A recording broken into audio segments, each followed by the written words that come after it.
వాటికి పనికొస్తుంది. ఇక బీఆర్ఎస్ ఖాళీ స్టార్ట్ అయిపోయాయి, వలసలు మొత్తం ఆ పార్టీలో మిగిలేది 5గురే అని చెప్పి అధికార పక్షం ఒకవైపు కామెంట్స్ చేస్తుంటే, పార్టీ మారిన ప్రతి ఒక్కరిని కూడా అనర్హత వేసేలా మేము పోరాడతాం కోర్టుల్లో, న్యాయస్థానాల్లో అని చెప్పి బీఆర్ఎస్ నాయకులు చెప్తున్న పరిస్థితి, చెప్పిన పరిస్థితి.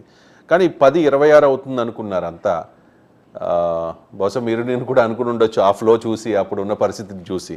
కానీ 10కే పరిమితం అయిపోయింది సార్. ఏంటి కారణం ఏమై ఉండొచ్చు? 10 మంది అవ్వటం కూడా చాలా ఎక్కువ. ఎందుకంటే అసలు ఈ ప్రభుత్వమే నెల లోపలే పడిపోతుంది, 2 నెలల్లోనే పడిపోతుంది అని కూడా బీఆర్ఎస్ వాళ్ళు చెప్పారు కదా.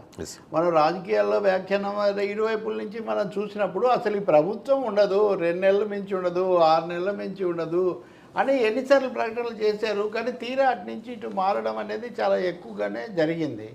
అయితే మొన్న మధ్యలో ఈ ఫిరాయింపులకు వ్యతిరేకంగా ఏదో జరుగుతుందని ఆందోళన వచ్చినప్పుడు ఒకరిద్దరు చేరిన వాళ్ళు మళ్ళీ ఏదో బీఆర్ఎస్ నాయకులను కలుసుకోవటం.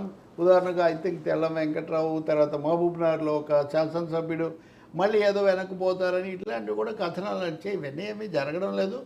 దేశ రాజకీయాల గమనం ఎలా ఉందంటే, ఇటు పార్టీ మారిన తర్వాత దాని నుంచి బయటపడడం అన్న పద్ధతి వాళ్ళు చేయగలరు, కానీ కోర్టులు అయితే శాసించలేవు.